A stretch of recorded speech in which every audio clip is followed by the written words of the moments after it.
Entonces, de las cosas que les envié grabadas el día lunes para que puedan revisar, les mandé de esta clase solo hasta diuréticos.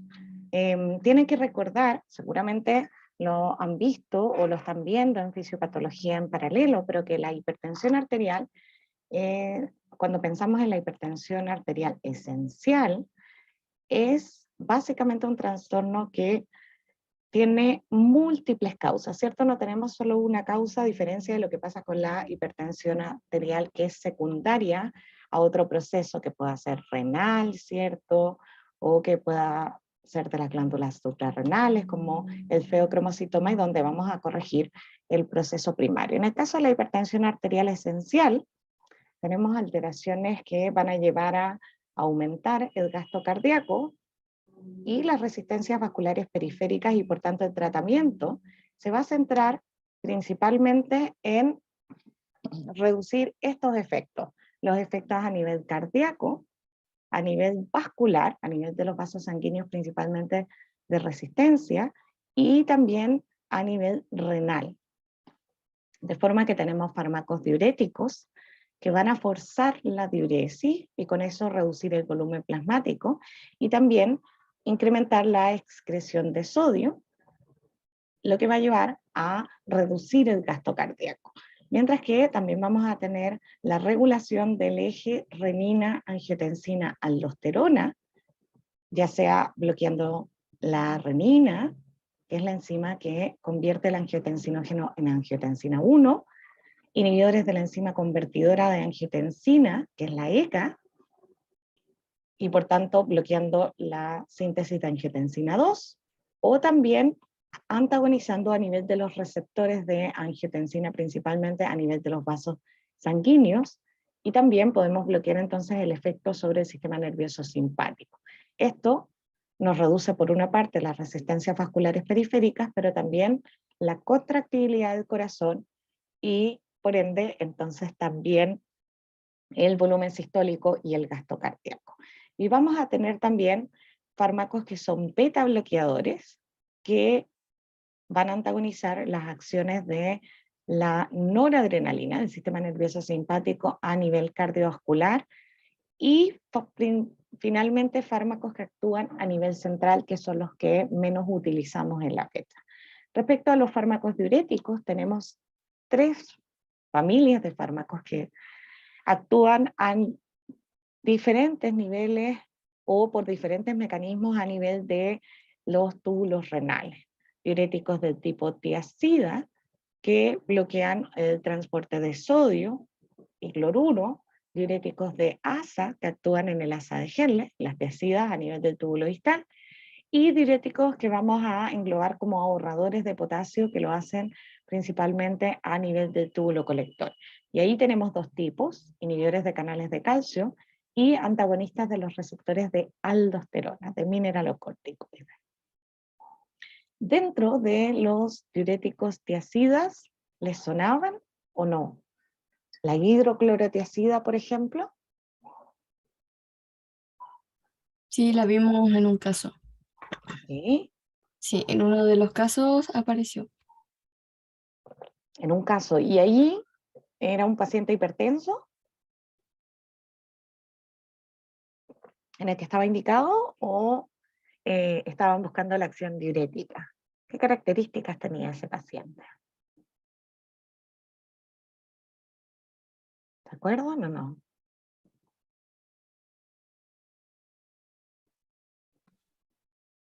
Era la acción por acción diurética. Creo que tenía edema esa paciente. Ok, estaban tratando de reducir volumen plasmático, ¿cierto? Ujú, Y sí. para luego reducir el edema. Forma que las tiazidas y sus derivados, como por ejemplo la clortalidona, actúan a nivel del túbulo contorneado distal, inhibiendo la reabsorción de sodio, porque inhiben a un cotransportador de sodio y cloruro que está acá en la membrana luminal. Y por tanto, al aumentar la excreción entonces renal de sodio y cloruro, va a aumentar también la excreción de agua. De la misma forma, aumenta también la excreción de potasio, de magnesio y de fosfato. Por tanto, tienen que tener presente que tiene en los pacientes un riesgo de hipocalemia o de hipopotasemia. Ese efecto hipotensor depende principalmente de reducir entonces el volumen inicialmente y por ende el gasto cardíaco. Pero durante el tratamiento prolongado el efecto hipotensor más bien se mantiene por un efecto que tienen los diuréticos tiacidas sobre las resistencias vasculares periféricas, que las disminuye. No se sabe muy bien cómo esto ocurre, pero aparentemente es porque el efecto a largo plazo involucra además inducir la activación, de canales de potasio que son regulados por ATP y entonces llevan a la hiperpolarización del músculo liso arteriolar y así pareciera ser que reducen además las resistencias vasculares periféricas. Hay que tener presente de que es útil en pacientes, por ejemplo, que tienen riesgo cardiovascular, por ejemplo, insuficiencia cardíaca, enfermedades coronarias, porque reducen la mortalidad, sobre todo por patologías de tipo coronario y de accidentes cerebrovasculares. Por tanto, es un fármaco que, sobre todo la hidroclorotiazida, la van a encontrar bastante en sus pacientes, pese a que, por ejemplo, la clortalidona, que es un derivado, tiene una vida mucho más prolongada si la comparamos con la hidroclorotiazida, pero los efectos adversos de la clortalidona son mayores que los de la hidroclorotiazida.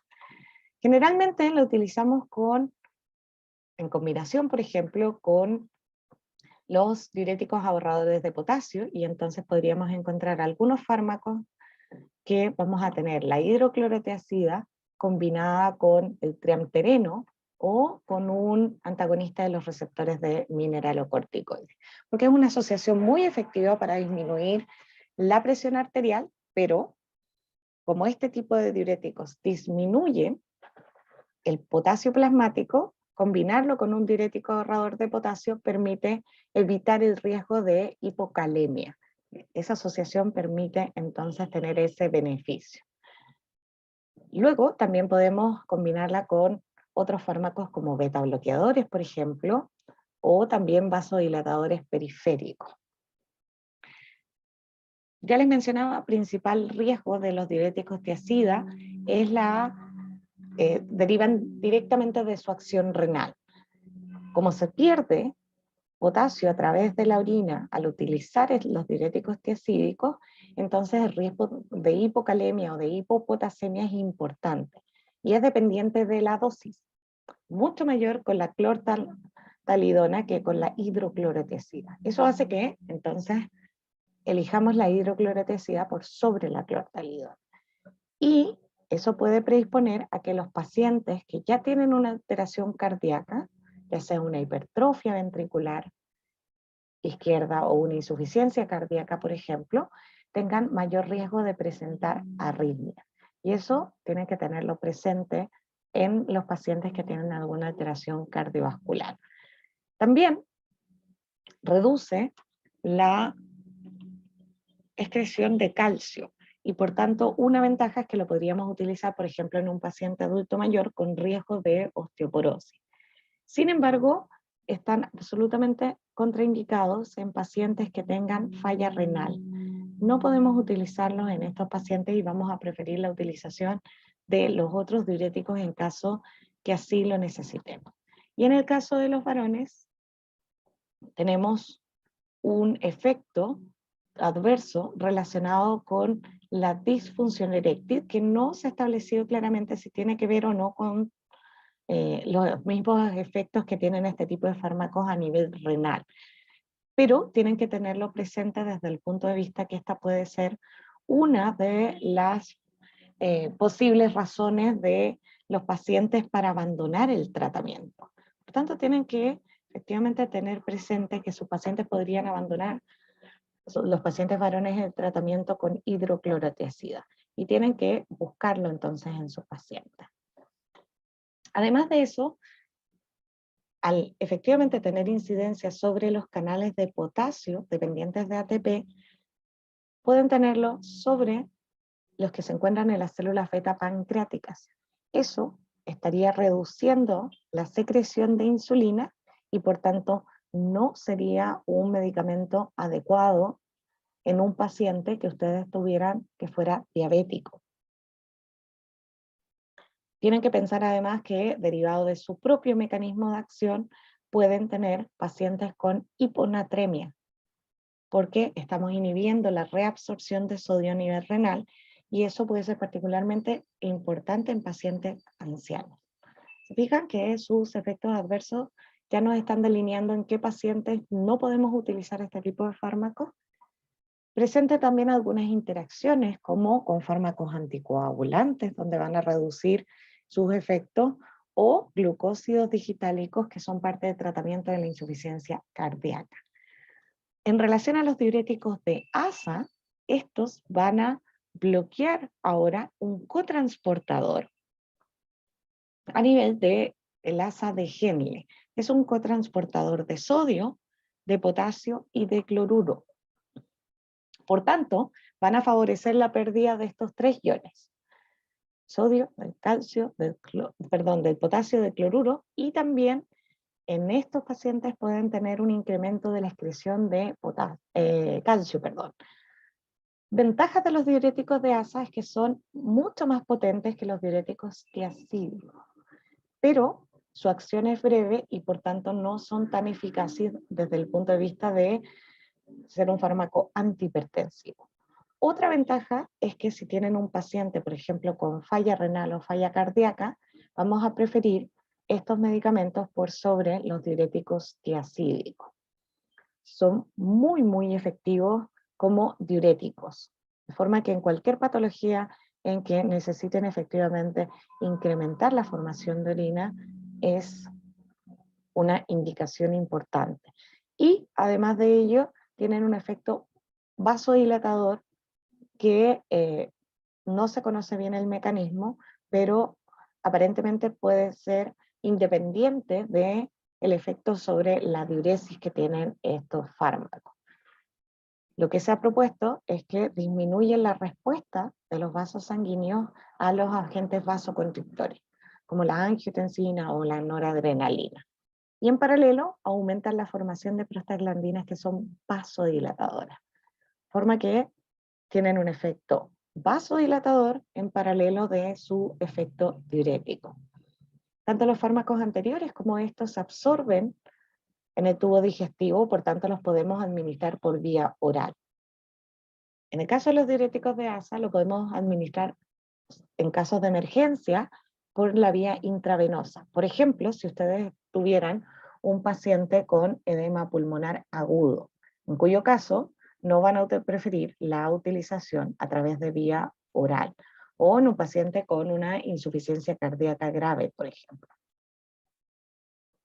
Y como ya les había mencionado, podemos utilizarlo en pacientes con falla renal, pero también en pacientes que sean diabéticos, porque no tiene los efectos de los diuréticos tiazídicos sobre la utilización de la glucosa ni afectan la glicemia. ¿Cuáles son nuestros principales efectos adversos de estos fármacos? Los que están derivados de sus efectos a nivel renal: pérdida excesiva de sodio y de agua, y eso puede provocar hipovolemia e hipotensión, sobre todo en pacientes ancianos. También tienen pérdida de potasio, por tanto puede dar hipocalemia. Ojo ahí también con las arritmias cardíacas, porque puede ser una alteración, así como la alcalosis metabólica. Recuerden que a nivel celular intercambiamos potasio con hidrogeniones, de forma que esa hipocalemia puede ocasionar en el paciente que generen una alcalosis metabólica. Y además es común que suelan acumular ácido úrico. Por tanto, paciente en el que podrían estar este tipo de medicamentos contraindicados podría ser un paciente con gota, donde la acumulación de ácido úrico puede llevar a desencadenar una crisis aguda de gota. Y si bien es menos frecuente, también pueden disminuir el magnesio.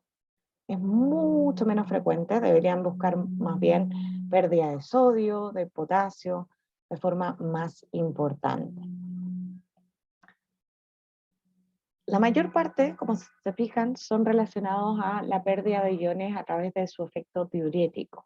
Hay algunos efectos adversos que no están relacionados con su mecanismo de acción renal, pero son bastante raros y en combinación a otros fármacos. Por ejemplo, hipoacusia en pacientes cuando están dando un antibiótico aminoglucósido, pero como ya les mencionaba, es bastante raro y en general aparece a dosis mucho más altas de las que realmente lo utilizamos para inducir la diuresis. Y finalmente, los diuréticos ahorradores de potasio tienen dos mecanismos de acción.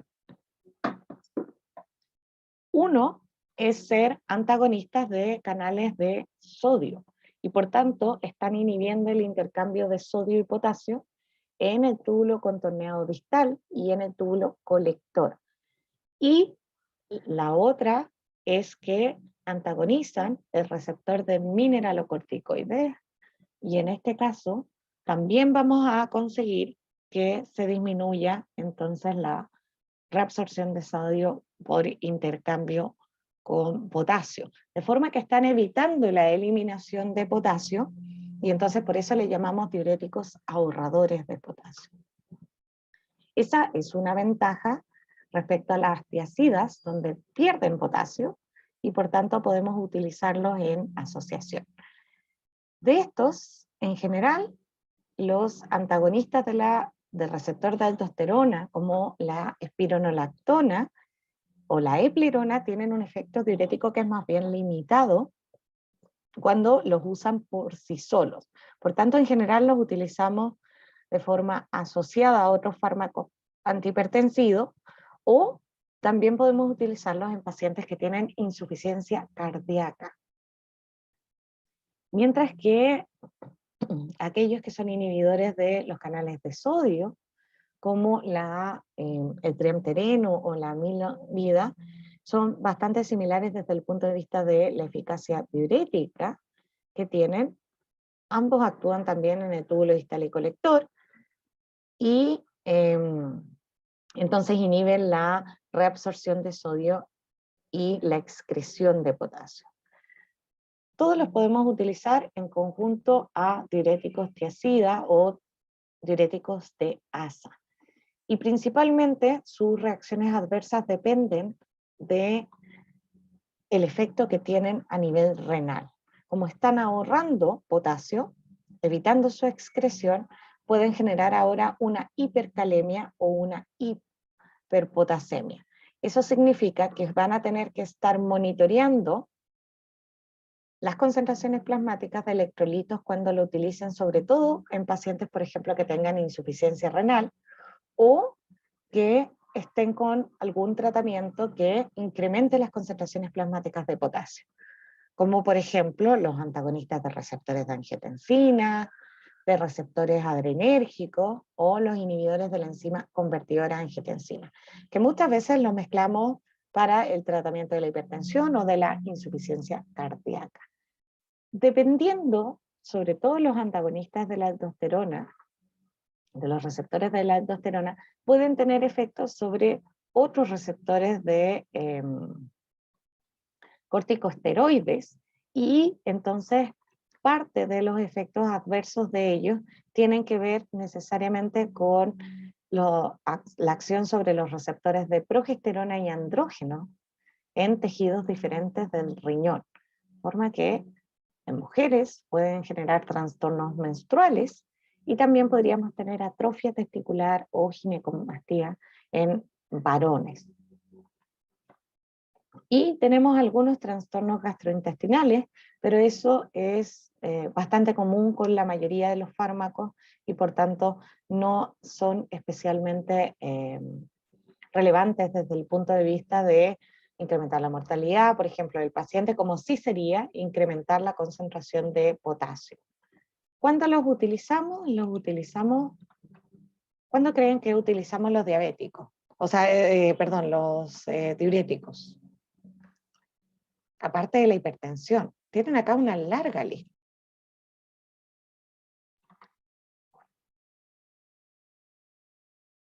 Hay una indicación que ya Me la acaban de decir, cuando tienen edema. Fíjense, edema resistente grave, diurético estiacídico. Complicaciones renales, que puedan cursar, por ejemplo, con un síndrome nefrótico, una hipertensión que esté complicada con una insuficiencia renal, y también hipertensión secundaria, por ejemplo, a hiperaldosteronismo. De forma que nos estamos aprovechando de su efecto diurético y el impacto que eso va a tener sobre la presión arterial. Un segundo tipo de fármacos que podemos utilizar para el tratamiento de la hipertensión arterial es incidir sobre el sistema renina-angiotensina-aldosterona.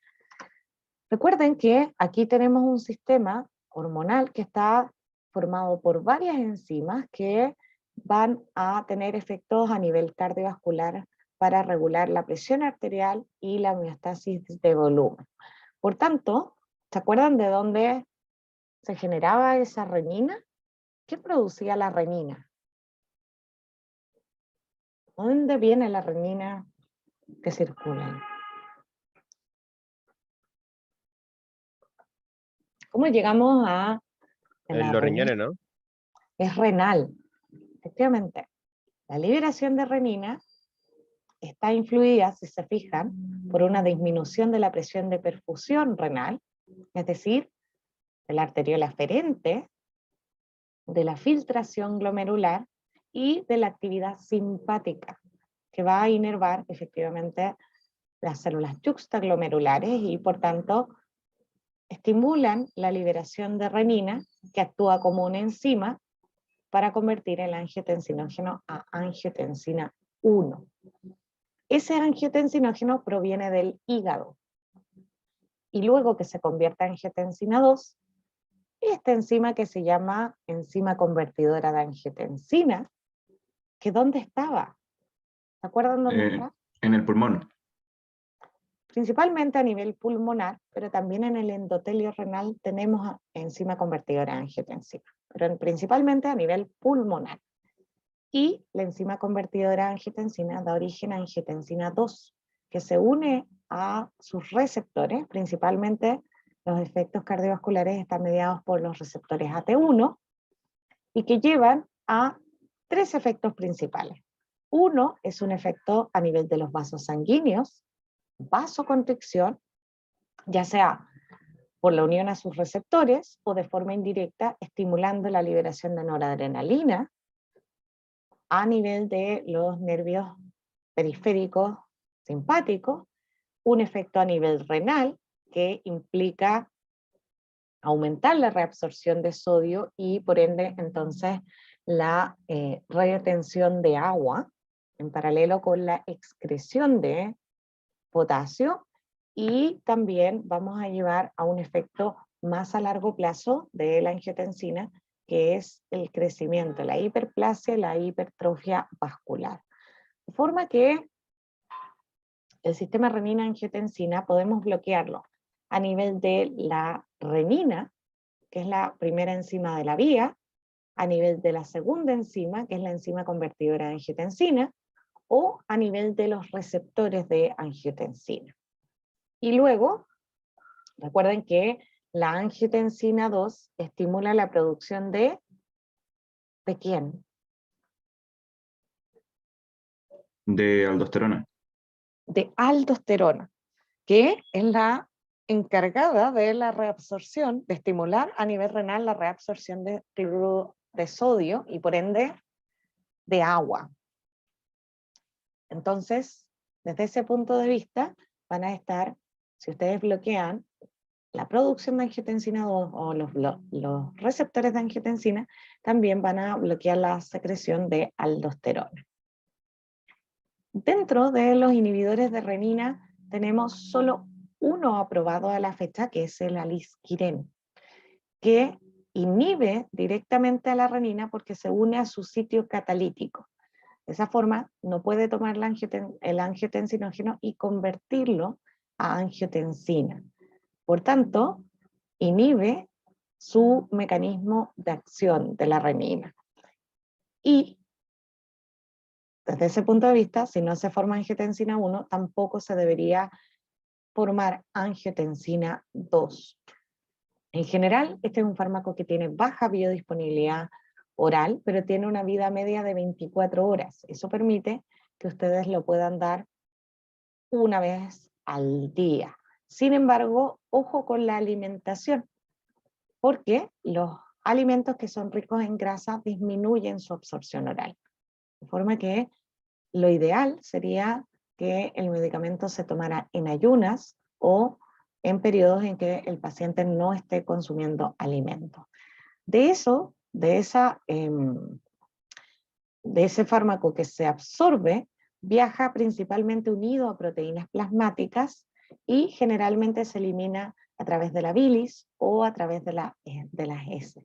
Tiene pocos efectos adversos y en general son bastante bien tolerados. Efectos adversos como por ejemplo la diarrea, la cefalea, fatiga, mareo. En general, trastornos gastrointestinales son lo más común. ¿Cuándo no los podemos utilizar? Por ejemplo, en una paciente que está embarazada o en una paciente que tiene alteraciones a nivel de las arterias renales. Por ejemplo, estenosis bilateral de la arteria renal, insuficiencia renal. No podemos utilizarlo porque hay un mayor riesgo efectivamente de insuficiencia renal en los pacientes.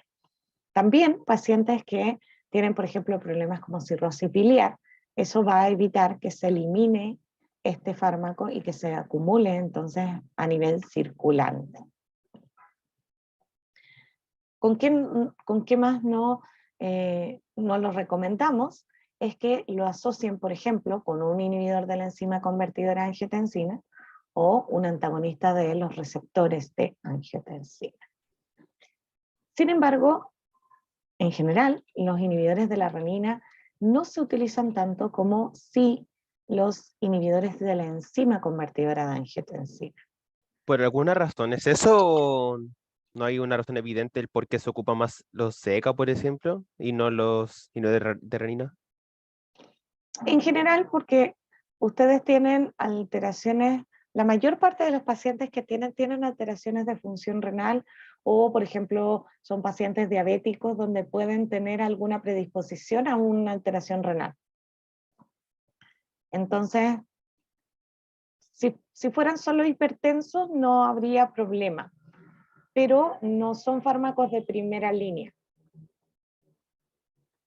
Más bien por eso, más bien por las contraindicaciones desde el punto de vista de los pacientes.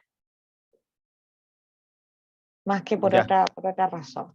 Ya se comprende, muchas gracias. Estos sí deberían sonarles más.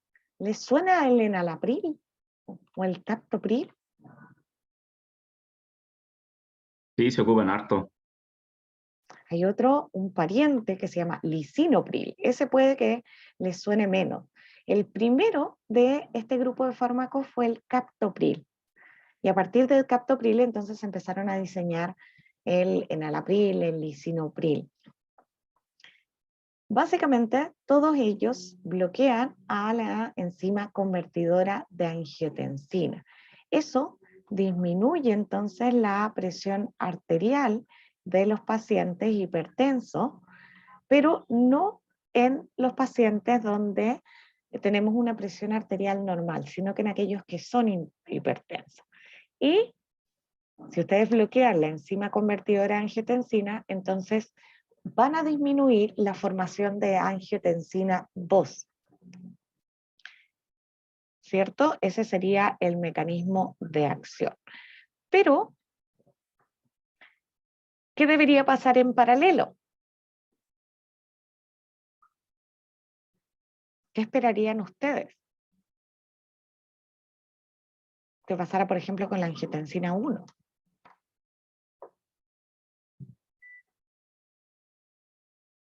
Yo esperaría que aumentase porque la única que está siendo inhibida es la ECA. Claro, efectivamente es así, porque solo estamos inhibiendo la enzima convertidora de angiotensina y por tanto las concentraciones de angiotensina 1 debieran incrementar. También lo hacen de otros tipos de angiotensina, de otras isoformas de angiotensina. Ahora, cuando ustedes inhiben la ECA, la enzima convertidora de angiotensina también está encargada de degradar la bradicinina. ¿Y se acuerdan qué efectos tenía la bradicinina?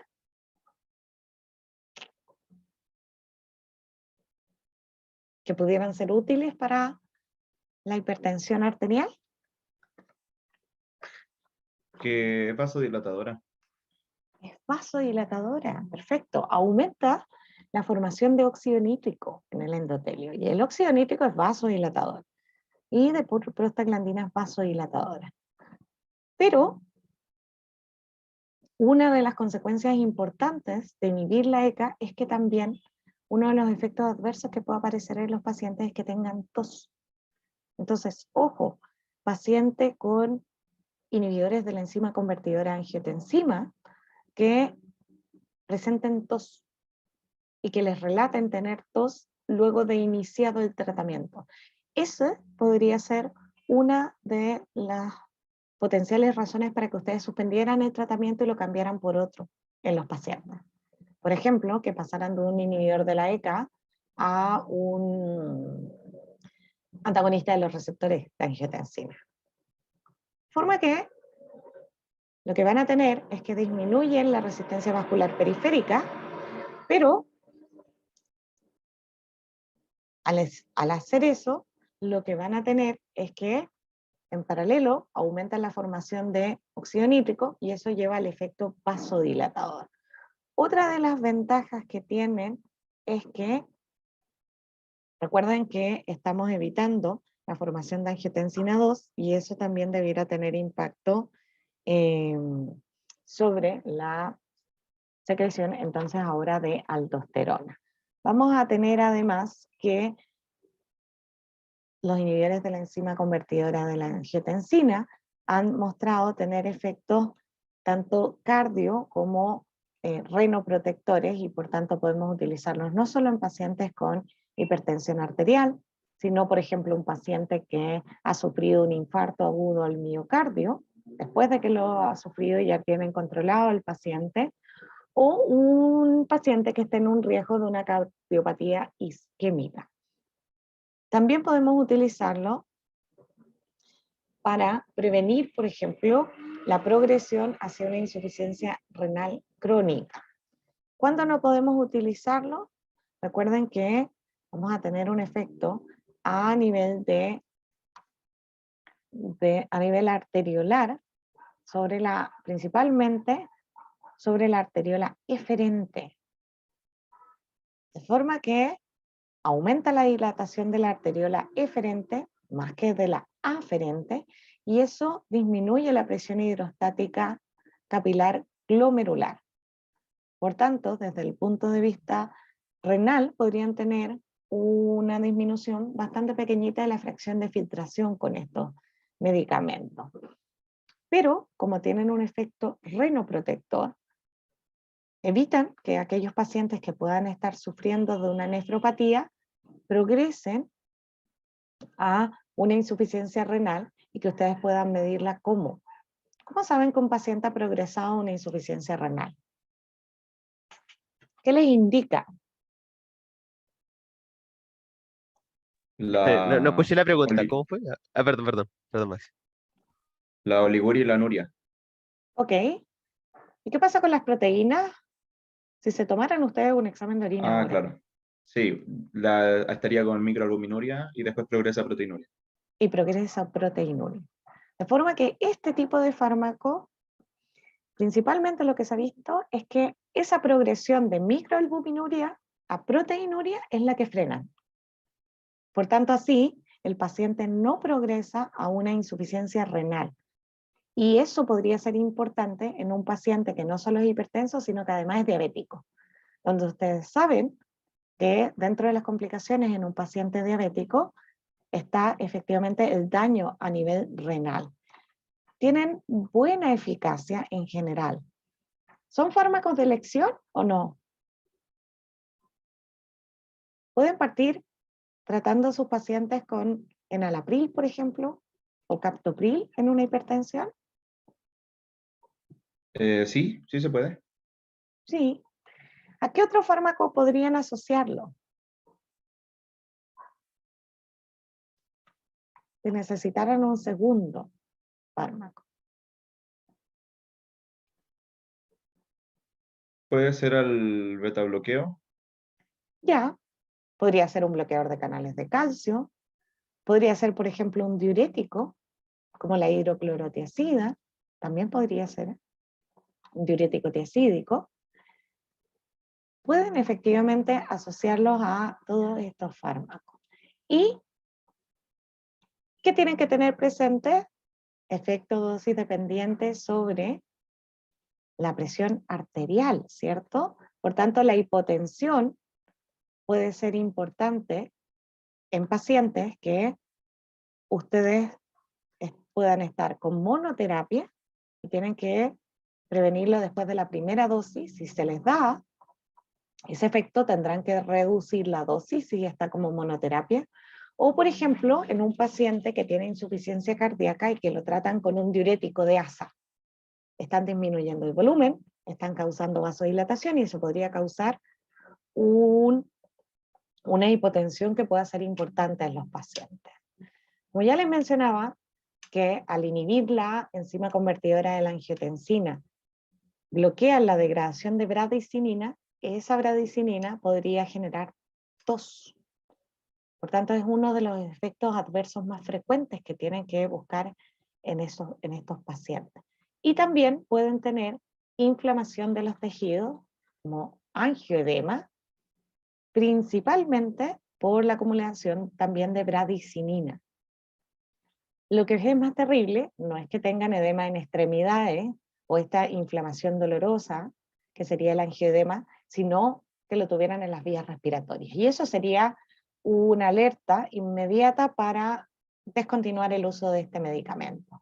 Lo mismo si ya tienen un paciente que tiene estenosis bilateral de arterias renales, en cuyo caso también descontinuar este tipo de medicamento. Otra opción es que tuvieran hiperpotasemia. Eso también sería indicativo de bajar la dosis o retirar el medicamento. Y pueden tenerlo porque acuérdense que están disminuyendo la secreción de aldosterona. Y por tanto, desde ese punto de vista pueden causar hiperpotasemia. Y la alternativa 3 para bloquear esta vía es que utilizaran antagonistas de los receptores de angiotensina. ¿Y cuál? ¿Qué les puse este pero no debiera estar aquí? ¿Dónde debiera estar este atenolol? En beta bloqueo. ¿Qué tendríamos que tener aquí? Lo voy a sacar de aquí para ponerles el que corresponde. El que conozco más, sí, el losartán, el que siempre usan los pacientes, generalmente lo ocupan. Losartán. Bien. Ese fue el primer antagonista de los receptores de angiotensina 2. ¿Cuál más conocen aquí? Hay otro que se llama candesartán. Olmesartán también. Todos ellos son profármacos, tienen el mismo mecanismo de acción, pero sus características farmacocinéticas, así como la afinidad que tienen por los receptores de angiotensina es distinta. Y por tanto, eso puede variar desde las características desde el punto de vista farmacocinético y también farmacodinámico. ¿Qué esperarían que provoquen si estamos inactivando ahora a los receptores de angiotensina?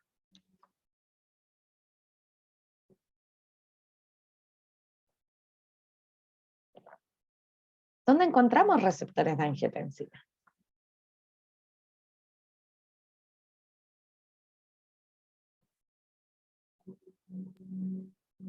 Si toman este medicamento y lo ponen ahora en el paciente.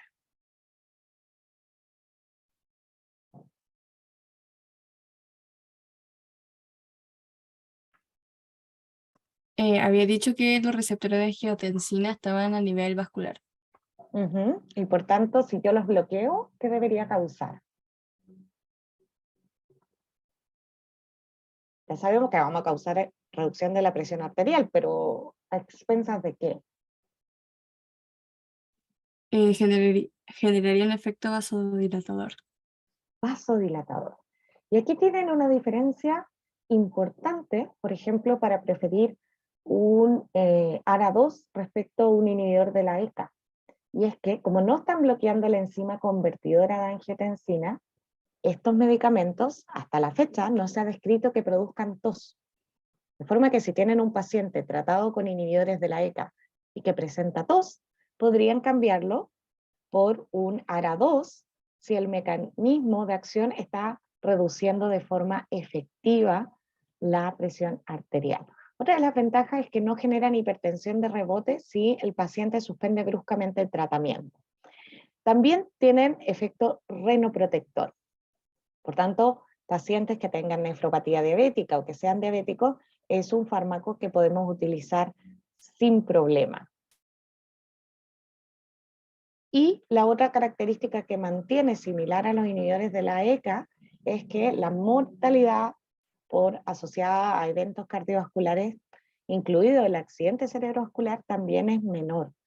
Por tanto, eso es algo que nos permite elegirlo desde el punto de vista que sabemos que el tratamiento de la presión arterial, de la hipertensión arterial, nos permite reducir el riesgo cardiovascular que va a llevar a la muerte del paciente.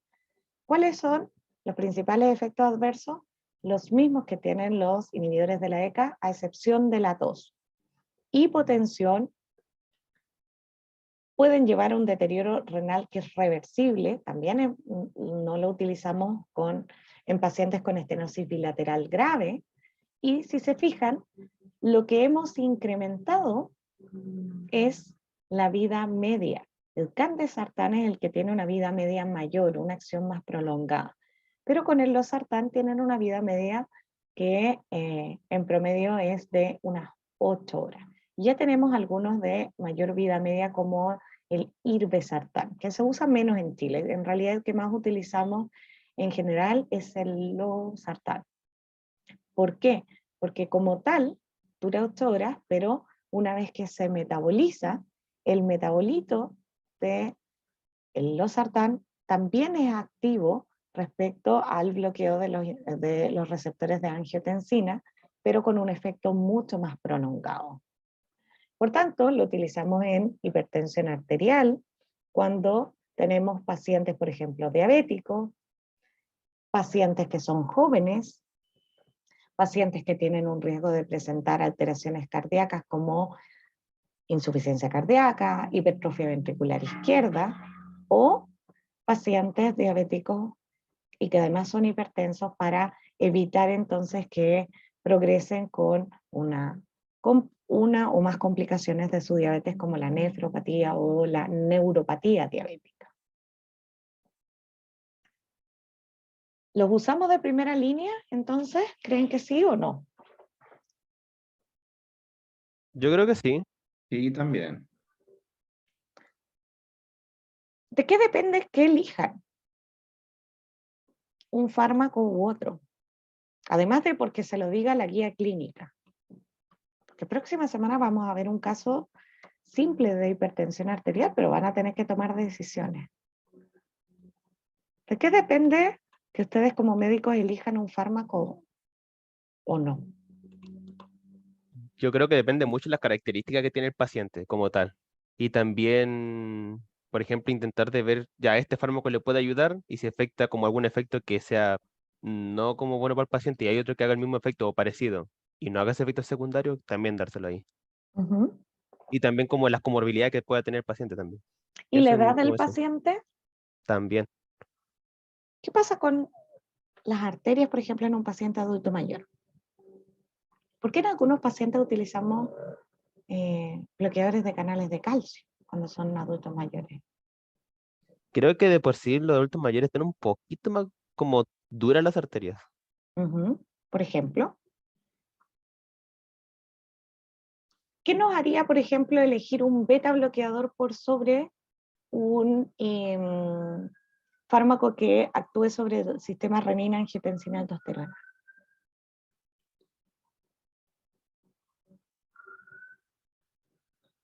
Tienen que ir pensando ya como médico. El efecto que tiene sobre el corazón. Ya, podría ser. Si están bloqueando receptores beta, ¿qué efecto deberían tener sobre el corazón? Tendiente a la bradicardia. Ok, disminuir fuerza contráctil, frecuencia cardíaca y con ello el gasto cardíaco. ¿Qué pasaría en un paciente, por ejemplo, con hipertensión? ¿Han escuchado nombrar la hipertensión de bata blanca, que llaman? Sí, ¿Qué les pasa a esos pacientes? ¿Por qué le Ellos- llamamos hipertensión de bata blanca? Que ellos de por sí tienen como una presión arterial normal, pero en el Ya. momento en que, por ejemplo, van al doctor o que se encuentran con un médico y todas esas cosas, quizás por el nerviosismo o algo se les sube la presión en ese momento. Y podrían parecer hipertensos, pero durante todo el día están normotensos. Ok. ¿Y, ¿y cómo los tratan esos pacientes? es que no necesitan tratamiento porque solamente se da en el contexto médico. Solo se le sube por aumento de descarga simpática Ujú. y es temporal. Y es temporal, ¿no? Entonces, pese ahí, ustedes tienen un paciente donde saben que la desregulación, ya sabemos que es justamente porque llegan a consulta y se les sube la presión arterial, pero que tienen una hiperactividad del sistema nervioso simpático, ¿no? Claro. ¿Y les suena que podría servir en algunos casos beta bloqueadores? ¿O creen que no? Quizás sí, pero no sé si, bueno, que en hipertensión de la bata blanca, como dijimos, es algo temporal y aparte de ser algo temporal es algo que pasa en ese contexto generalmente, o por lo que recuerdo que he aprendido, no se tratan esos casos, así como con un medicamento como tal. Claro, Por no eso se le debería. hace también un control, un seriado, si no, dependiendo, Claro. así, varias cosas se puede hacer para intentar descartarlo. Y Ya. si lo mando para la casa con un beta bloqueo, ¿le puede hacer hipotensión? Podría, por ejemplo. Y también bradicardia. Ok, tienen un paciente con hipertensión de bata blanca que ustedes esperarían que no tuviera, que en general van a ser pacientes normotensos, si se toman la presión, por ejemplo, en su casa. Y teóricamente no debieran tener un aumento de su riesgo cardiovascular, porque la mayor parte del día la presión arterial debiera estar ok. Pero eso no es tan así. Y tienen que estarlo siguiendo, porque en algunos pacientes sí se ha descubierto que tienen un riesgo cardiovascular. De forma que tienen que, es cierto que no va a ser mi primera línea de tratamiento farmacológico, pero tienen que estar siguiendo a esos pacientes que pudieran mantenerse normotensos y que no necesiten tratamiento farmacológico o que pudieran en el futuro tener anormalidades funcionales que los lleven efectivamente a la necesidad de administrar un tratamiento antihipertensivo. Ok. ¿Cuándo entonces? ¿Cuándo prefieren un beta bloqueador?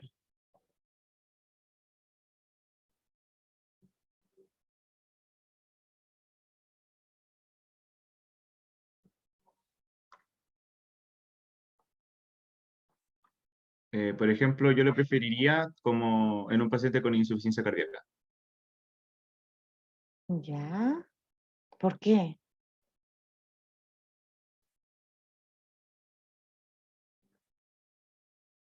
¿Y se lo darían a un paciente asmático, por ejemplo? Ya hemos visto el sistema nervioso simpático para que vayamos integrando.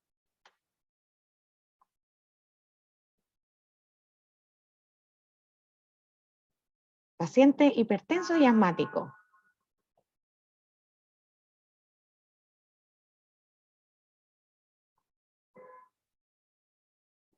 ¿Qué fármacos utilizábamos para tratar el asma?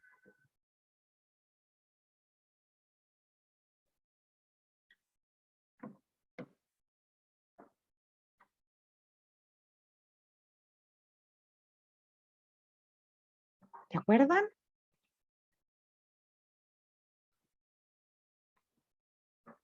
¿Se acuerdan del salbutamol?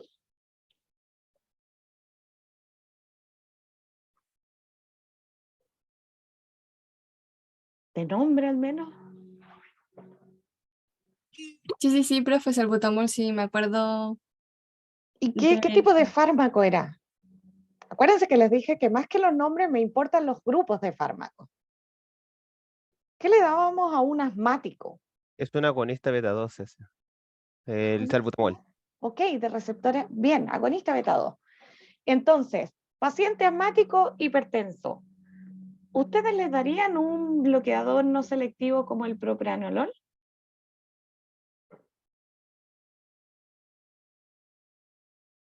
Que va a estar bloqueando todos los receptores beta. Bueno, no se le debería dar al asmático. Bueno, incluso por lo que aprendimos, una contraindicación de los beta bloqueos del asma. Por eso mismo, no se le debería dar por el Claro, tema de que bloquea los receptores beta y el asmático de por sí los tiene suprimidos y por eso se le da un agonista para que no se le agrave su asma. claro. Paciente asmático sería uno en que no le daríamos beta bloqueador. O sea, eso sobre todo con los no selectivos. Si ustedes tienen, por ejemplo, el atenolol, el metoprolol, en general, cuando ya tienen antagonistas selectivos, ese riesgo es mucho menor.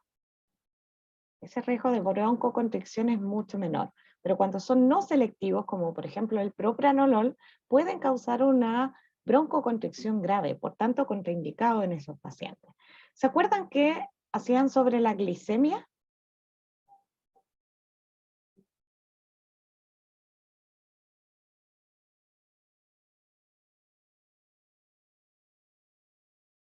Los receptores beta. ¿Se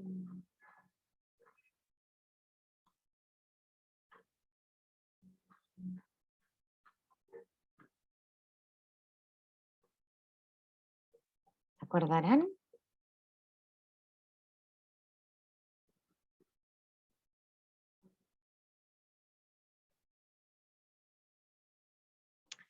¿No? Si ustedes bloquean los receptores beta, aumentan la probabilidad de generar hipoglicemia. De forma que si tienen un paciente diabético que está siendo tratado con hipoglicemiantes y le dan un beta bloqueador, pueden tener el riesgo de generar hipoglicemia. Entonces hay que tener mucho cuidado cuando lo utilizan en pacientes diabéticos, por el riesgo de aumentar la probabilidad de hipoglicemia. Generalmente las indicaciones van a ser hipertensión arterial, también podemos utilizarlo en las arritmias, los beta bloqueadores, y hay algo que no puedo dejar de hacerles mención y es el uso o la opinión que hay respecto en el uso de beta bloqueadores en la insuficiencia cardíaca. ¿Qué pasa en la insuficiencia cardíaca? ¿Qué le pasa al paciente en una insuficiencia cardíaca? ¿Cuál es el principal problema que tiene el paciente?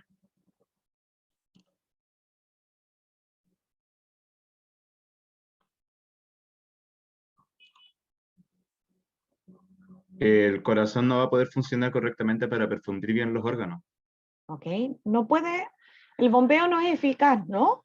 No puede mantener un gasto cardíaco que sea adecuado. No bombea de forma adecuada.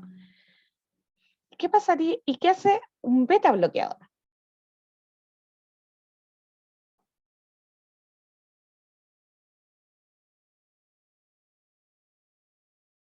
A nivel del corazón.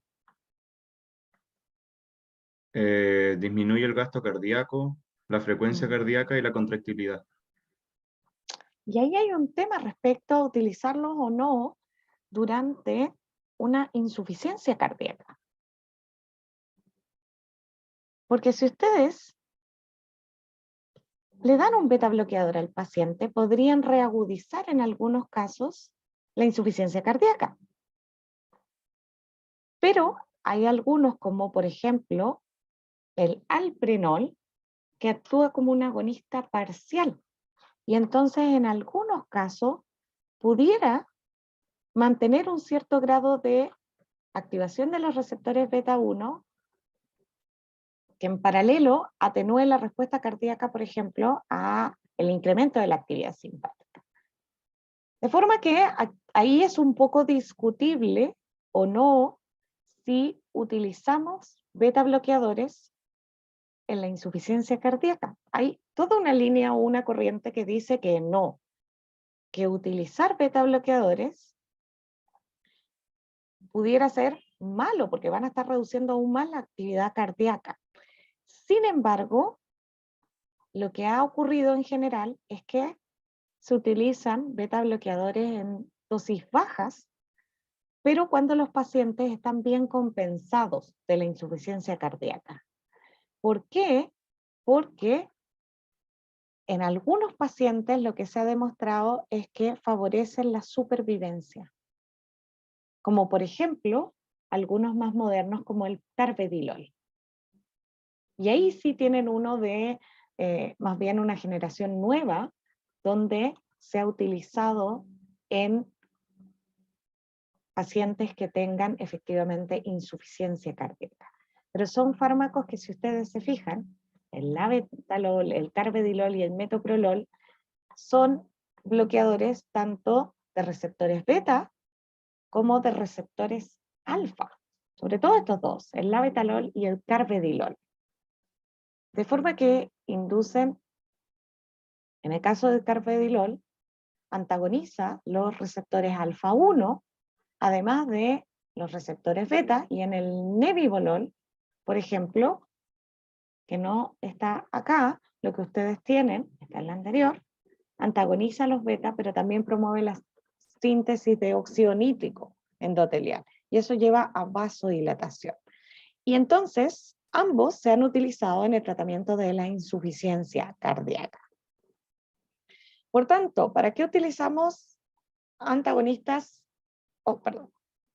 de los receptores beta o beta bloqueadores? Los vamos a utilizar para hipertensión arterial. Vamos a tener precaución en pacientes que sean diabéticos porque siempre tienen el riesgo de generar hipoglicemia en esos pacientes. No sería mi primera opción en un paciente asmático. Y si se fijan, las diferencias pueden estar en la vida media de estos fármacos. Y en general, todos tienen el mismo tipo de efectos adversos y solo el riesgo de broncoconstricción disminuye cuando ustedes tienen un antagonista selectivo versus uno no selectivo. Y en el caso de los antagonistas tanto de receptores alfa como de receptores beta, aquí ustedes están aprovechando el efecto a nivel cardíaco y el efecto a nivel de las resistencias vasculares. Por tanto, por ejemplo, el carvedilol es bueno desde el punto de vista de su efecto cardioprotector, pero además porque tiene una actividad antioxidante que puede efectivamente reducir el riesgo o la mortalidad cardiovascular en pacientes, por ejemplo, que tengan insuficiencia cardíaca. Pero no lo vamos a utilizar solo. En un paciente con insuficiencia cardíaca lo utilizaríamos con un inhibidor de la ECA o con un diurético. Y en el caso del nebivolol, teníamos un antagonista selectivo de los receptores beta, pero como ya les mencionaba, también tiene un efecto sobre el endotelio que genera vasodilatación. ¿Cuáles son las reacciones adversas? Broncoconstricción, principalmente. Por tanto, ojo, pacientes con, por ejemplo, una enfermedad pulmonar obstructiva crónica, un enfisema, ¿cierto? Además de eso, paciente con insuficiencia cardíaca no controlada o un paciente que sea adulto mayor, por los efectos de su propio mecanismo de acción a nivel cardíaco, pueden producir depresión cardíaca o pueden producir bradicardia. Y entonces, por ejemplo, si tienen un paciente que está tratado con un antiarrítmico que va a alterar la conducción, si ustedes además le dan un beta bloqueador, propician esta bradicardia que puede llevar a un bloqueo cardíaco y que el paciente se muera. Ya lo hemos dicho, ojo con los pacientes diabéticos, porque la liberación de glucosa ocurre en respuesta a adrenalina. Y por tanto, si tienen un paciente tratado con hipoglicemiantes y ustedes suman un beta bloqueador, pierden la respuesta simpática frente a la hipoglicemia. Y eso puede generar en el paciente una hipoglicemia que puede ser importante. ¿Qué le dicen al paciente? Vamos a suponer que por sus efectos cardioprotectores decidieron tratarlo igual con un beta bloqueador y es diabético. ¿Qué le van a decir al paciente? ¿Qué tiene que estar pendiente? ¿Qué tiene que hacer?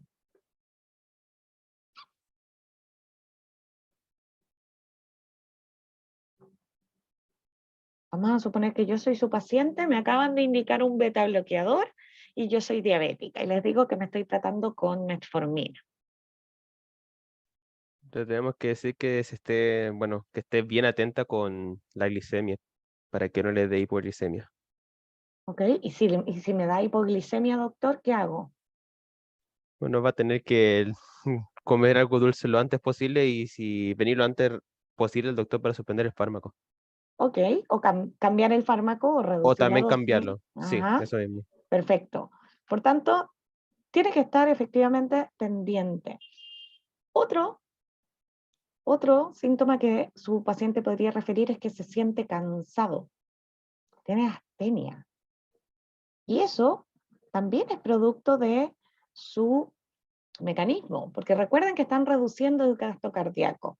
Y entonces, ¿cómo sería la perfusión muscular cuando está haciendo ejercicio el paciente? Porque lo normal es que, ¿qué pasa cuando están haciendo ejercicio? ¿Tiene que llegar más sangre al tejido muscular o menos? Debería llegar más. Más, porque necesitan oxígeno, necesitan glucosa, ¿no? Para sostener el metabolismo de ese músculo.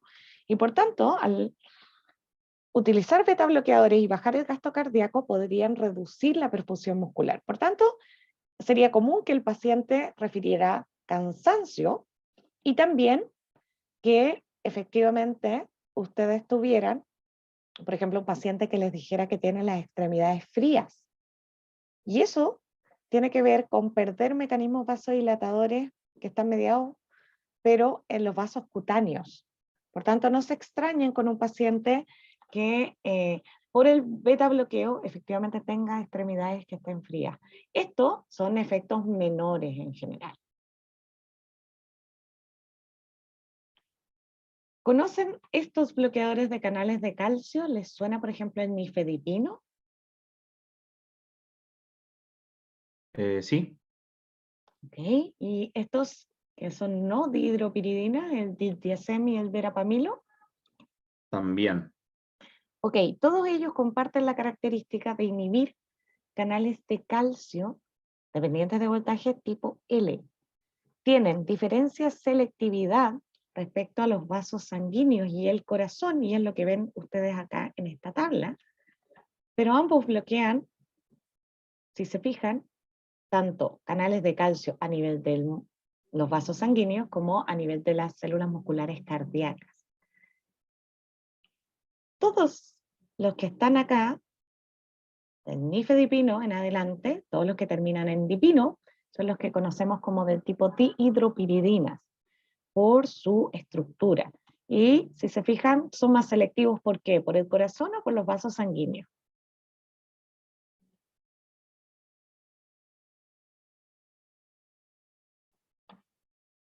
Por los vasos sanguíneos. Por los vasos sanguíneos. Mientras que tanto el verapamilo como el diltiazem tienen igual afinidad por los canales de calcio, tanto a nivel cardíaco como a nivel vascular. ¿Qué esperarían si están bloqueando canales de calcio dependientes de voltaje? Si inhiben la entrada de calcio. Que disminuyen la contractilidad. Disminuye la contractilidad. Y por tanto, a nivel vascular, ¿qué debiera tener?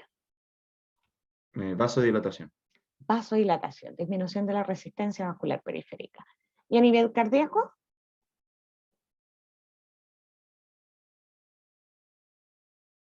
Disminución de la contractilidad. De la contractilidad y por tanto del gasto cardíaco.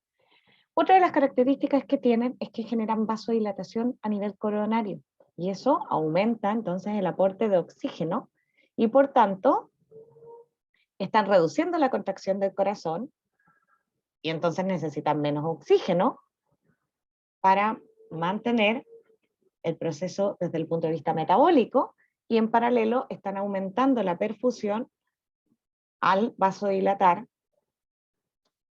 los vasos sanguíneos coronarios. De forma que, además, tienen un efecto protector desde el punto de vista cardiovascular, pero lo que es más importante, y es lo que ustedes me habían mencionado, ¿qué pasa con los vasos sanguíneos a nivel de los pacientes adultos mayores?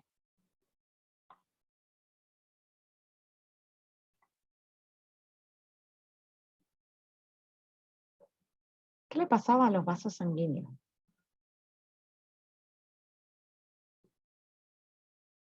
Son más rígidos. Sí, se vuelven más rígidos. Ok, eso hace que este tipo de fármacos, que lo van a ver mucho en ancianos, tengan un muy buen efecto hipotensor. Y también los protege, por ejemplo, de accidentes cerebrovasculares u otras complicaciones. Por tanto, muy, muy utilizado nifedipino, nitrendipino, por ejemplo, porque tenían un efecto importante, sobre todo sobre los vasos sanguíneos, o privilegian los vasos sanguíneos por sobre el corazón. Y todos ellos los podemos utilizar por la vía oral, porque se absorben bastante bien en el tracto gastrointestinal. De forma que, en general, tienen diferencias desde el punto de vista farmacocinético, pero todos tienen el mismo mecanismo de acción, y la diferencia está principalmente en cuál es el tiempo, la vida media. El amlodipino, por ejemplo, tiene una vida media de eliminación prolongada, y por tanto podemos dar amlodipino una vez al día. Mientras que el nifedipino, el verapamilo y el diltiazem tienen vidas medias de eliminación más cortas. Y ahí o lo administran más de una vez al día o lo administran como estos preparados de liberación lenta, ¿no? Que pueden hacer que dosifiquemos una sola vez al día. Por tanto, si el efecto es igual a nivel cardíaco que a nivel vascular, esto los vamos a privilegiar en un paciente no solo que tenga hipertensión, sino por ejemplo que tenga una arritmia cardíaca.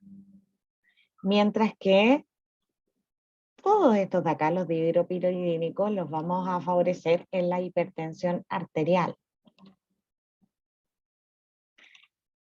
¿Qué nos debería preocupar? Tenemos algunas reacciones adversas, sobre todo de los no dihidropiridinas, por su efecto a nivel cardíaco. Y por tanto, si disminuyen la contractilidad, podrían además tener algunos efectos sobre la conducción y generar bradiarritmia. Entonces, ojo con medicamentos que estén utilizando para tratar la arritmia. El resto de los efectos adversos, como la cefalea, el estreñimiento, son menores. Pero uno de los que sí puede ser relevante es que fármacos como el amlodipino, por ejemplo, el nifedipino, pueden causar edema maleolar. Todos ellos. Y aquellos que ya les mencioné, como dihidropiridina, tienen, por su efecto a nivel cardíaco, un cierto riesgo de causar, o ya sea bloqueo cardíaco, de bradiarritmia, y luego bloqueo cardíaco, o empeorar la insuficiencia cardíaca. Por tanto, un paciente con insuficiencia cardíaca, un antagonista de los canales de calcio, no sería la indicación particular. ¿Y por qué creen que causan edema? ¿Edemas como este?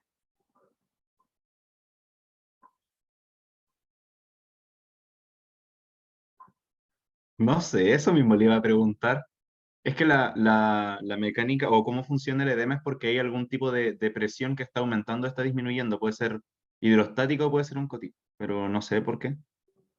Hidrostática, porque si aumenta la oncótica, debieran, o salvo que fuera la presión oncótica en el extracelular. Eso también podría llevar. En este caso, acuérdense que están generando vasodilatación, ¿cierto? A nivel arteriolar. Pero además, las dihidropiridinas generan aumento de la permeabilidad a nivel venular.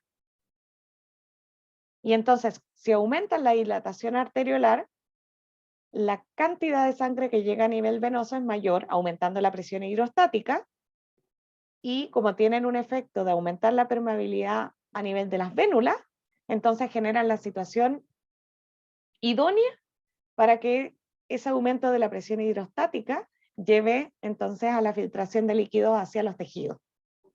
Y eso es lo que lleva a la generación de edema. Por tanto, ojo, pacientes que estén tratando con antagonistas de canales de calcio y que presente edema de extremidades inferiores. Efectos a nivel gastrointestinal, principalmente estreñimiento, porque están bloqueando canales de calcio. Y eso podría hacerlo tanto en nervios gastrointestinales como a nivel del músculo liso del tracto gastrointestinal. Y eso puede ser, por ejemplo, importante con el verapamilo o con algunas dihidropiridinas. Y eso puede ser molesto para el paciente. Pero esto, el edema o los niveles o los efectos a nivel cardíaco pueden ser muy, muy relevantes, y entonces no lo utilizamos en un paciente, por ejemplo, que esté tratado con otros fármacos para las arritmias o con una insuficiencia cardíaca. También podemos tener antagonistas de los receptores alfa-1, y en este caso, ¿qué tipo de efectos van a tener si bloquean los receptores alfa-1? Esto los vimos. ¿Recuerdan la trazocina, la terazocina? Vimos cuando vimos sistema simpático.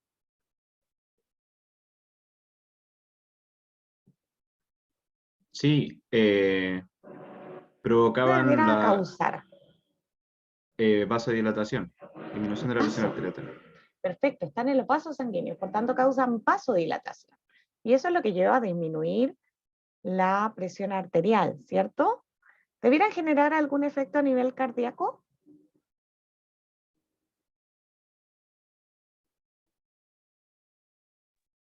No, el principal receptor es beta 1.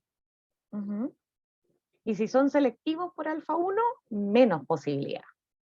Menos posibilidad de tener algún efecto a nivel cardíaco. ¿Sí? ¿Por qué? Porque no van a tener además un efecto de la liberación de noradrenalina en las terminales nerviosas simpáticas. ¿Cuál es el principal problema que pueden tener? Es que podrían causar hipotensión ortostática en los pacientes. De estos medicamentos, el que menos la causa es la prazosina, que es un antagonista selectivo por los alfa-1. ¿Qué otras indicaciones tenían estos antagonistas de los receptores alfa-1? Porque tenemos dos más, la doxazocina y la terazocina. Pero una indicación que no tenga que ver con la hipertensión. ¿Dónde más teníamos receptores alfa-1?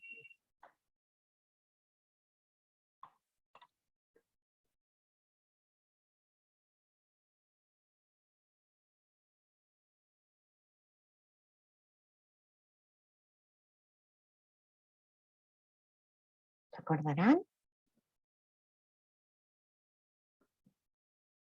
A nivel de la próstata y del músculo liso del cuello vesical.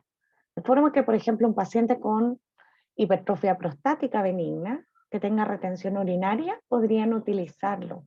Sobre todo la tamsulosina, porque tiene más selectividad por la vejiga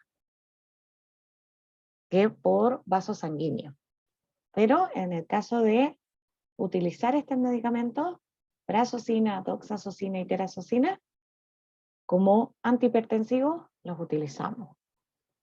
Principal riesgo: hipotensión ortostática, insuficiencia cardíaca no queremos utilizarlo tampoco, sobre todo la doxazocina. Y además de eso, los que no eran selectivos, como por ejemplo la fenoxibenzamina, cuando estábamos tratando a los pacientes previo a la cirugía de un feocromocitoma, donde iban a tener liberación quizás masiva de catecolamina. ¿Son los vasodilatadores por sí solos, creen ustedes, fármacos de primera línea para la hipertensión arterial?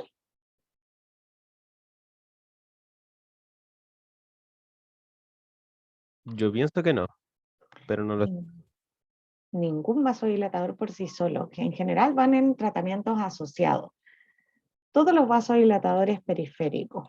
Aquí les dejé algunos, además que tienen todos efectos sobre el músculo liso, pero con diferente actividad sobre si es arteriolar o venoso. Por ejemplo, si comparamos la hidralacina con el nitroprusiato, la hidralacina tiene más efecto a nivel de las arteriolas versus el nitroprusiato, que tiene acción tanto a nivel de las arteriolas como de las venas. Efecto vasodilatador, mecanismos distintos. Nitroprusiato por incremento de la producción de óxido nítrico, mientras que la hidralacina lo hace porque inhibe a los receptores de IP3 y por tanto la liberación de calcio desde el retículo sarcoplásmico. El efecto final es la reducción de la presión arterial porque disminuye las resistencias vasculares periféricas. No lo utilizamos por sí solo, los podemos asociar a los otros fármacos que hemos visto antes en pacientes que tengan una hipertensión resistente al tratamiento, una hipertensión grave o, por ejemplo, en el embarazo. Por ejemplo, una urgencia hipertensiva en el embarazo, podríamos utilizar hidralacina. Mientras que el nitroprusiato, ¿les suena? ¿Lo habían escuchado hablar alguna vez? ¿No? Urgencias. Sí. Urgencias. Le llega un paciente con un infarto agudo al miocardio, por ejemplo. Por su efecto vasodilatador lo pueden administrar por vía intravenosa. Porque además dilata los vasos coronarios, de forma que eso les permite mejorar la oxigenación en estos procesos. Dos más que tenemos como vasodilatadores es este, que otra vez lo utilizamos tanto el minoxidilo como el diazóxido en urgencias hipertensivas, porque los podemos administrar por vía intravenosa. Por tanto, no son fármacos que mantengamos en el paciente, porque en general tienen potentes acciones vasodilatadoras y seguramente con eso pueden llevar a una hipotensión que sea muy intensa. Por tanto, esa es una contraindicación de entrada para tenerlo como tratamiento de una hipertensión, donde vamos a elegir cualquiera de los otros fármacos que hemos visto antes de primera línea. Vamos a asociar un vasodilatador periférico cuando tenemos una hipertensión que es resistente al tratamiento o que no logramos disminuir y entonces tenemos que asociarlo, ¿no? Cuando ya tenemos un diurético o cuando ya tenemos, por ejemplo, un beta bloqueador antes o un antagonista de los receptores de angiotensina. Cuando no usamos el minoxidilo, embarazadas, pacientes con arritmia o con insuficiencia cardíaca, o por ejemplo una valvulopatía. ¿Por qué no lo utilizamos en mujeres embarazadas? Porque se excreta en la leche materna y eso, inviable. Miren, una tiazida. El diazóxido es una tiazida, por tanto, tiene menor acción diurética y por tanto, por eso no los clasificamos dentro de los diuréticos tiazídicos, pero sí tiene un efecto vasodilatador importante. Y antes de que estuviera el nitroprusiato, era la elección en una crisis hipertensiva. Todo ello, como ya les he mencionado, no los utilizamos para el tratamiento continuo o de forma crónica de la hipertensión arterial. Lo mismo pasa con los hipotensores que actúan a nivel central. Y aquí tenemos básicamente tres. la metildopa, la clonidina, la moxonidina. Todos ellos inicialmente nos permitieron saber cómo el sistema nervioso central intervenía en la regulación de la presión arterial, donde actúan sobre receptores alfa-2. ¿Se acuerdan que hacían los receptores alfa-2 adrenérgicos a nivel de las neuronas presinápticas?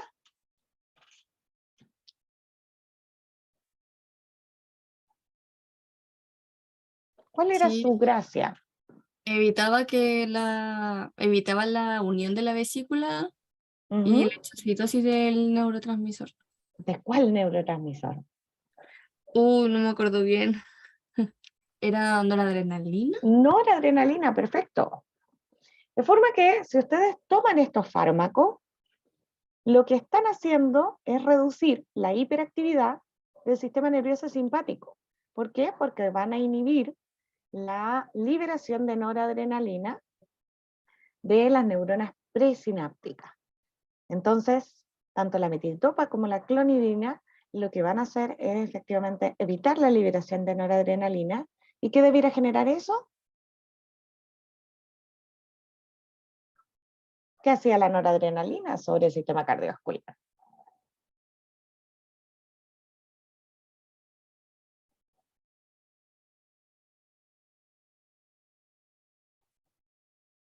Tienes que decirme depende de... La noradrenalina actúa sobre receptores alfa y sobre receptores beta, ¿cierto? A nivel cardiovascular. ¿Y qué debería llevar?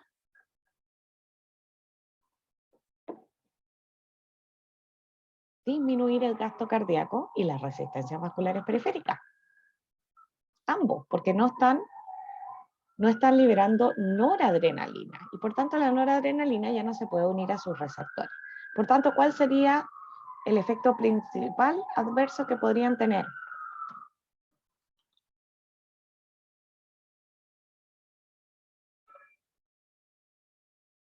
¿Cuál esperarían que si bloquean la liberación de noradrenalina?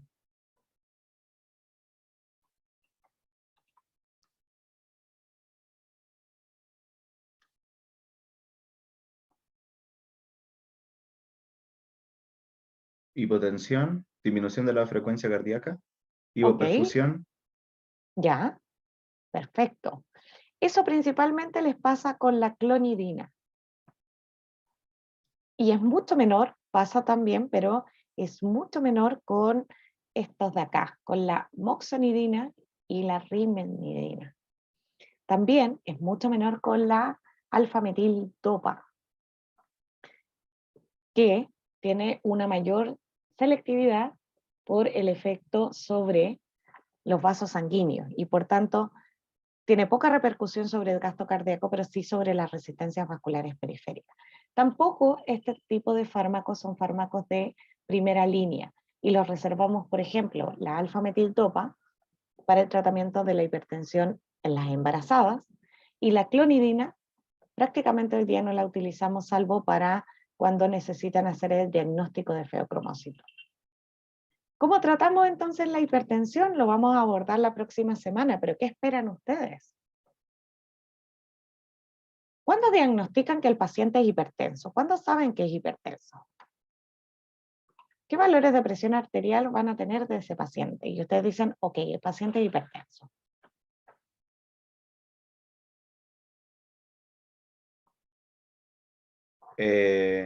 Depende igual, o sea, necesito varias tomas, pero Ok, el rango en varias tomas, 140-90, perfecto. y en una sola toma cuando hace crisis hipertensiva, porque ninguna persona hace crisis hipertensiva sin ser hipertenso. Sin ser hipertenso, perfecto. ¿Y qué esperarían lograr? ¿Cuál sería su objetivo terapéutico? ¿Con qué valores se quedan tranquilos?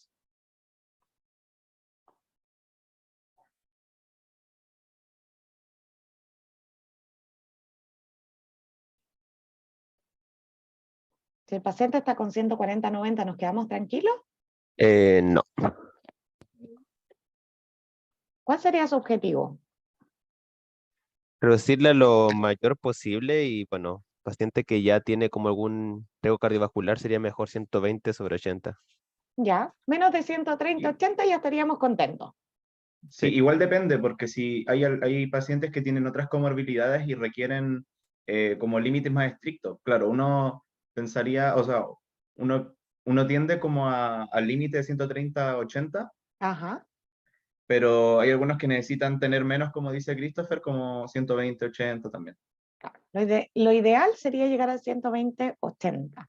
Si llegan a menos de 130, 80 en un paciente, por ejemplo, diabético, con insuficiencia renal u otras comorbilidades, ya podría decir yo que el objetivo se logró. Y parten con el tratamiento farmacológico.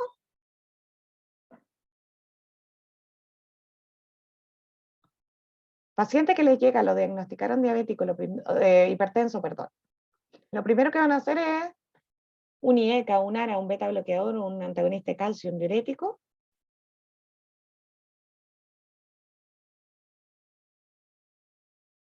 Llega el paciente, le tomaron la presión, lo mandaron a la casa, se tomó la presión, todas las presiones sobre 140/90. Sacan su recetario y le extienden ahora un medicamento.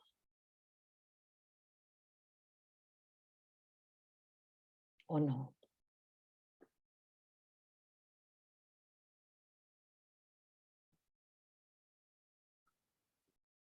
No entendí la pregunta. Yo soy su paciente. Doctor, ya me diagnosticó hipertensión, ¿y ahora qué hacemos? ¿Me va a dar un medicamento entonces y vamos a solucionar esto de entrada así? La idea de dar un medicamento y también los estilos de vida saludables, como el que baje como la ingesta de sodio y todas esas cosas, y también un medicamento, y ahí va a depender mucho de la edad, de la comorbilidad y todas las cosas que pueda tener el paciente, de saber cuál le vamos a dar de primera instancia. Ok. Tienen un tratamiento no farmacológico que incluye control de peso en aquellos pacientes en que el peso esté incrementado, paciente obeso, aumentar la actividad física. Doctor, me gusta mucho comer papas fritas y con harta sal. Me encantan las papas fritas con sal. ¿Qué me dicen, doctores y doctoras?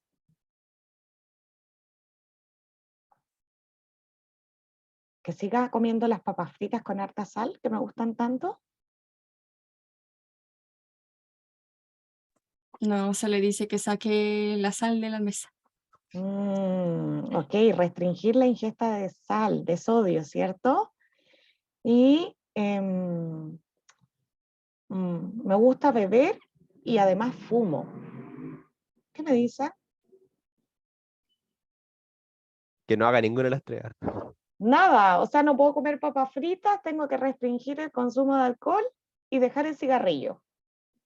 Claro que sí, todas esas son medidas que tienen cierta eficacia de modificación del estilo de vida para reducir la presión arterial. Y en paralelo, elegir un medicamento va a depender de la edad del paciente. Fíjense, yo les puse acá lo que dicen las guías clínicas. Parten con monoterapia cuando tienen riesgo cardiovascular bajo. Si tienen un riesgo cardiovascular alto, en general van a tener asociaciones de fármacos, de 2, de 3 si no llegan al objetivo terapéutico. Si ya tienen 2 o 3 fármacos a la dosis máxima y el paciente no responde, lo tienen que derivar. Es un paciente que está presentando una hipertensión resistente y hay que buscar las causas. ¿Con qué fármacos partimos? IECA o ARA en pacientes menores de 55. Calcio antagonista puede ser o diurético en pacientes mayores a 55. Y es lo que generalmente encontramos, ¿no? Pacientes mayores de 55 años que están con nifedipino, nitrendipino o que están con diuréticos tiazídicos. Por ejemplo, con hidroclorotiazida. Encontramos también pacientes menores a 55 años y algunos mayores incluso con atenolol, con losartán, como decían ustedes. ¿Bien? Y si no cumplimos el objetivo, entonces tenemos que empezar a asociar fármacos, salvo que ya tengamos la asociación de 3 fármacos y ya no logramos el objetivo, que sería una presión arterial para quedarnos tranquilos menor a 130/80. ¿Qué pasa ahora con la insuficiencia cardíaca? Podemos tener insuficiencia cardíaca izquierda en cuyo caso la repercusión va a ser directamente a nivel pulmonar, ¿cierto? El edema pulmonar es importante porque no pueden bombear la sangre hacia la circulación sistémica y podemos tener insuficiencia cardíaca derecha. Y también les puede ocurrir que producto de una insuficiencia cardíaca izquierda, afecta al lado derecho del corazón y tengan una insuficiencia cardíaca en la cual ya no puedan tener un gasto cardíaco que sea capaz de satisfacer la demanda metabólica que tienen los tejidos, ¿cierto? Y aquí estamos ante una complicación. ¿Por qué? ¿Qué va a pasar con estos pacientes?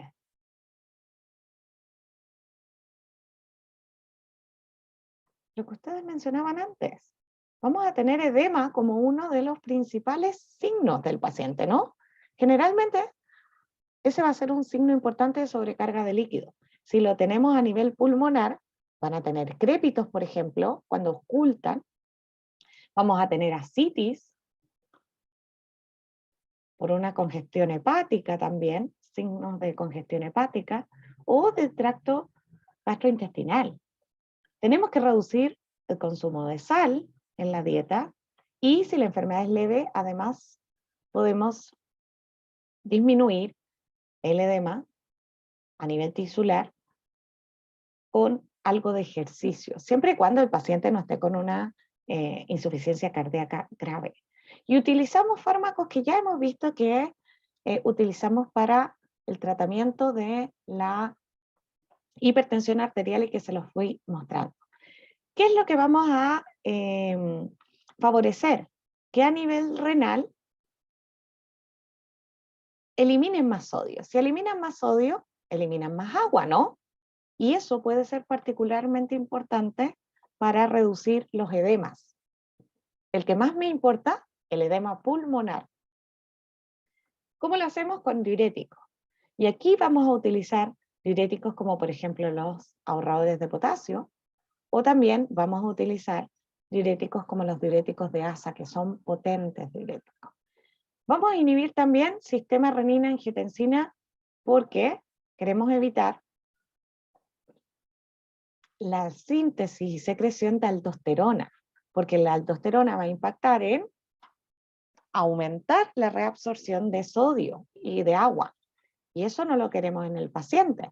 De forma que si el sistema renina-angiotensina está comprometido en los pacientes con insuficiencia cardíaca, como habitualmente lo está, ustedes pueden efectivamente llevar a utilizar inhibidores de la ECA o de los receptores de angiotensina, entonces ahora para evitar la retención de agua y forzar además la natriuresis al inhibir la secreción de aldosterona. ¿Qué más pueden utilizar? Bloquear los receptores beta adrenérgicos, y ya les había mencionado que eso puede ser con aquellos que tienen bloqueo de los receptores beta, pero además de los receptores alfa, que puede ser solo en aquellos pacientes que tienen una insuficiencia cardíaca, pero que están estabilizados desde el punto de vista clínico. ¿Les parece que antagonistas de la ADH, de la hormona ADH, puedan ser importantes?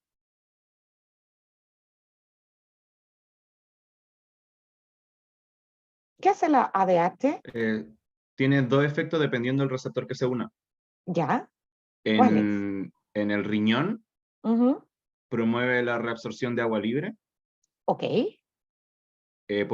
Aumenta la expresión de aquaporina. Ya. Y en el vaso sanguíneo genera vasoconstricción. Perfecto. De forma que les sirve utilizar antagonistas de los receptores de ADH.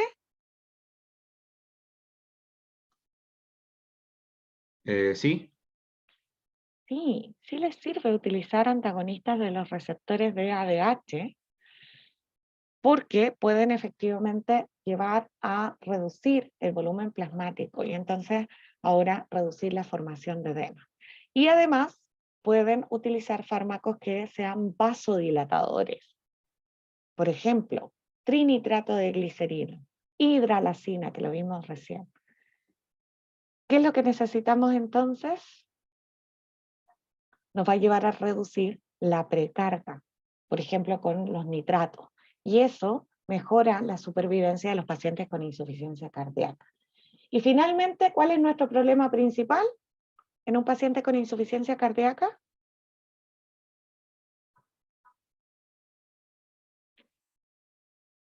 ¿Cuál es nuestra alteración primaria?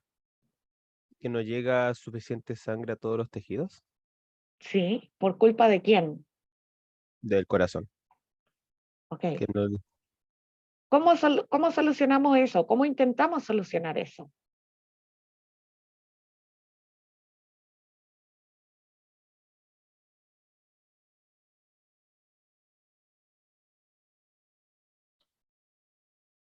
¿Cómo esperarían tratar de solucionar eso? Si el corazón es el que no está bombeando de forma adecuada. Aumentando el gasto cardíaco. ¿A expensas de qué? del aumento de la precarga.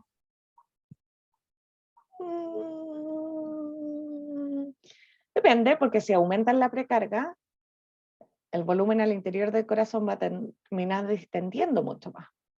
Pero ¿qué pasa si yo aumento la contractibilidad, la fuerza de contracción? ¿Van a bombear más o menos? Más. Más. Esos medicamentos que aumentan la fuerza de contracción son los que conocemos como inotropos positivos. Y el principal grupo de medicamentos, que es el último que vamos a ver hoy, se llaman glucósidos cardíacos. Aquí el principal es la digoxina, que lo que hace, efectivamente, es aumentar la contracción del miocardio. Y por tanto, entonces, van a tener que aumenta la fuerza de contracción, pero además disminuye la velocidad de conducción por un efecto vagal, y eso es principalmente importante cuando no solo tienen la insuficiencia cardíaca, sino que tienen alteraciones, por ejemplo, un incremento de la actividad del marcapasos ectópico, algunas arritmias. Todos ellos aumentan la fuerza de contracción porque inhiben la bomba sodio-potasio, ATPase, los cardiomiocitos.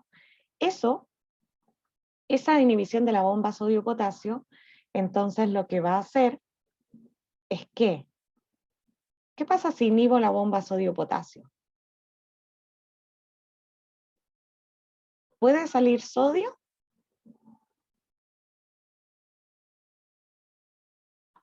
¿Hace el extracelular? Porque el trabajo de la bomba sodio-potasio es sacar sodio e No, ingresa potasio. no podría salir el sodio.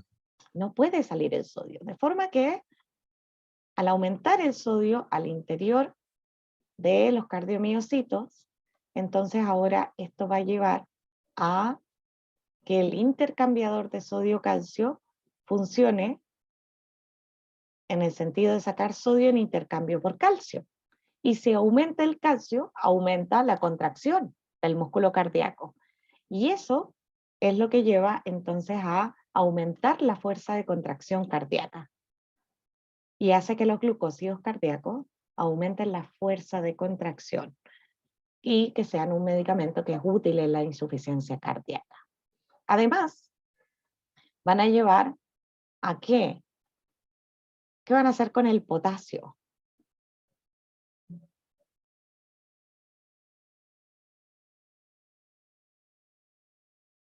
¿Dónde vamos a tener más potasio?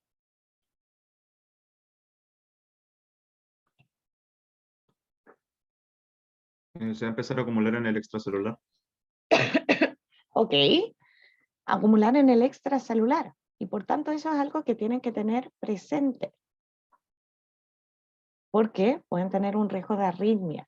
Y lo otro que tienen que tener presente es que tienen un estrecho margen terapéutico. Es decir, que la dosis terapéutica y la dosis tóxica están muy cerca. Por tanto, tienen que estar monitoreando cuando administran a los pacientes glucósidos cardiotónicos, como por ejemplo la digoxina, sobre todo si la están dando por vía intravenosa en una situación de urgencia. Y como ya les mencionaba, siempre lo vamos a dar asociado a otros tipos de fármacos como diuréticos, que son muy, muy importantes para manejar la aparición de edemas en estos pacientes. También podemos utilizar... Profesora, es Dígame. por esta razón, bueno, Ujú. recuerdo haber escuchado que estos medicamentos ya no se ocupan tanto, bueno, por ejemplo la digoxina, y es por la razón que usted dijo recién, ¿no? La del potasio y la del margen terapéutico, margen tóxico y todo eso, ¿no? La principal es esa, el estrecho margen. Ah, ya, Entonces, en este, general, la reservamos para situaciones de urgencias por vía intravenosa. ya comprendo, sí, porque el cardiólogo nos había dicho que sí se ocupa, pero ya se está ocupando cada vez menos y se están ocupando Sí, los cara 2 beta bloqueo, bloqueador de cadena de calcio, etcétera, y así. así es. O sea, en general, el tratamiento de mantención está acá. Perfecto, Y el perfecto. glucósido lo vamos a utilizar en aquellos pacientes en que estén en una situación de emergencia cada vez más, pero desde el punto de vista de la mantención del tratamiento de la insuficiencia cardíaca, sí podemos evitarlos porque significa además que tienen que considerar varias variables. Ese estrecho margen entre la eficacia y la toxicidad los hace, por ejemplo, que sea un fármaco que se demora mucho en eliminarse por vía renal. De forma que tienen que tener un paciente con la función renal impecable. Y ya con la función renal impecable tienen sobre 30 horas para que se elimine la mitad del fármaco, una vida media de eliminación de 36, 37 horas más o menos. Imagínense en un paciente anciano que la función renal fisiológicamente está disminuida o en un paciente que tenga además insuficiencia renal. Van a tener que hacer ajuste de dosis, van a tener que reducir la dosis. Y como tienen un estrecho margen entre la concentración que es eficiente desde el punto de vista del tratamiento, si tienen un paciente con alguna pequeña alteración renal, se pueden pasar a una dosis tóxica muy rápido. Y eso hace que entonces no sea nuestra primera línea, si ustedes quieren. Distinto es que tengan un paciente que ya están, por ejemplo, tratando con diuréticos y pese a tener diuréticos, beta bloqueadores, IECA, aún así siguen o continúan teniendo síntomas de insuficiencia cardíaca. En esos casos, ok, ya no nos queda otra opción de utilizar glucósidos cardíacos. ¿Bien? Otros fármacos que podemos asociar, pero no van por sí solos, podemos utilizar la dobutamida, por ejemplo, que es un agonista de los receptores adrenérgicos beta 1. Pero aquí también indicaciones súper particulares. Shock cardiogénico, por ejemplo, un shock séptico, o cuando tienen una cirugía cardíaca. De forma que lo hacen por vía intravenosa y en una situación particular de una insuficiencia cardíaca que no es crónica, sino que es aguda. También podemos utilizar el glucagón porque aumenta la contractilidad del miocardio. ¿Por qué? Aumenta síntesis de AMP cíclico.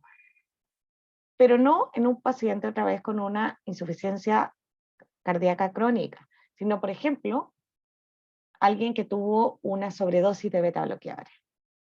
En esos casos, al inhibir fosfodiesterasa también podría ser útil, como la amrinona o la milrinona.